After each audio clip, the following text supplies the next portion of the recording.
Hello लोगोफोर दिनै मोनसे गोदान भिडिअ नोंथांमोनखौ जोबोर बरायनाय थाबाय। हादराव पीएम किसान आसननि मुलाम्फा मोनगिरि आबादारि बिथांमोननि थाखाय जोबोरै मोजां खौरां ओंखारनानै फैबाय। जुदि नोंथाङाबो पीएम किसान आसननि रां मोनोब्ला बे दाननि गेजेराव थामहिनबा फैगौ 19 नभेम्बर खालारखालि बे रांखौ मिरु सरकारथिंजायनिफ्राय सोनानै हरनाय जागोन होननानै फोरमायदों। आरो बेयो जागोन 21थि किस्तिनि रां आरो नोंथांनि बेंक एकाउन्टआव हाबगोन 2000 रां।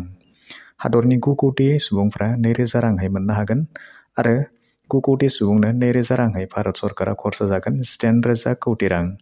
बेनि गासै खौरांखौ नायनो थाखाय नोंथांमोना पीएम किसाननि अफिसियेल वेबसाइटनि गेजेरजों गावनि मबाइलावनो नायनो हागोन। बेबायदि आबुं खौरांखौ मिथिनो थाखाय नोंथांमोना बेवहाय pmkisan.gov.in अफिसियेल वेबसाइटखौ बेबायदि सार्च खालामनानै होनाय लोगो लोगो पीएम किसाननि जि अफिसियेल वेबसाइट बेबायदि खेवनानै फैगोन आरो बेवहाय नोंथांमोना नुनो मोनदों जे बेयो जागोन 21थि नाम्बार किस्तिनि रां आरो गासै भारतनि 9 कौटि आबादारि बिथांमोना बे रांखौ मोननो हागोन आरो बेनि थाखाय भारत सरकारा खरसा जागोन गासै 18,000 कौटि रां।